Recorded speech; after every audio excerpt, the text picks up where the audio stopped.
Yeah, I'll leave it there. So, okay. Or psychological warfare. What it basically means is to change the perception of reality of every American to such an extent that despite of the abundance of information, no one is able to come to sensible conclusions in the interests of defending themselves, their families, their community, and their country. It's a great brainwashing process which goes very slow, and it's divided in four basic stages. The first one being demoralization. It takes from 15 to 20 years to demoralize a nation. Why that many years?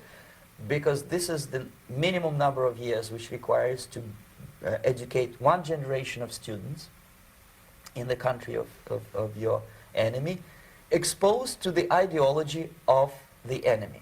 In other words, Marxism-Leninism ideology is being pumped into the soft heads of at least 3 generations of American students without being challenged or counterbalanced by the basic values of Americanism, American patriotism. The result you can see. Most of the people who graduated in the 60s, dropouts or half-baked intellectuals, are now occupying the positions of power in the government, civil service, business, mass media, educational system. You are stuck with them. You cannot get rid of them. They are contaminated. They are programmed to think and react to certain stimuli in a certain pattern.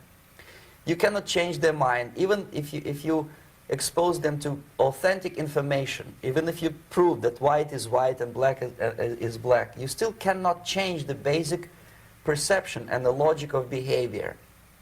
In other words, these people, the process of demoralization is complete and irreversible. The demoralization process in the United States is basically completed already. For the last 25 years. Actually, it's overfulfilled because demoralization now reaches such areas where previously not even Comrade Andropov and all his experts would even dream of such a tremendous success. Most of it is done by Americans to Americans, thanks to lack of moral standards. As I mentioned before, exposure to true information does not matter anymore.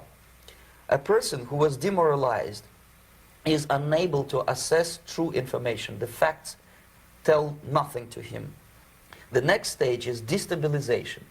This time, subverter does not care about your ideas and the patterns of your consumption. Whether you eat junk food and get fat and flabby, it doesn't matter anymore. This time, and it takes only from 2 to 5 years to destabilize a nation, what matters is essentials: economy, foreign relations, defense systems.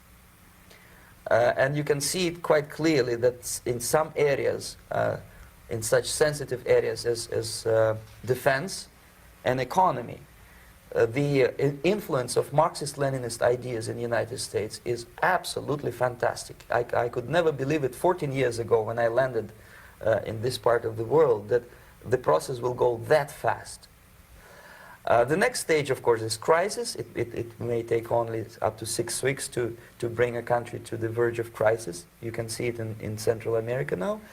And after crisis, with a violent change of power, structure, and economy, you have so-called the period of normalization. It may last indefinitely.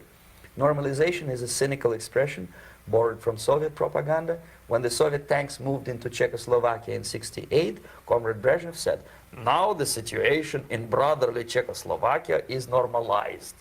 This is what will happen in the United States if you allow all these schmucks to bring the country to crisis, to promise people all kind of goodies and the paradise on earth, to destabilize your economy, to eliminate the principle of free market competition, and to put a big brother government in Washington, D.C., with benevolent dictators like Walter Mondale, who will promise lots of things, never mind whether the promises are fulfillable or not.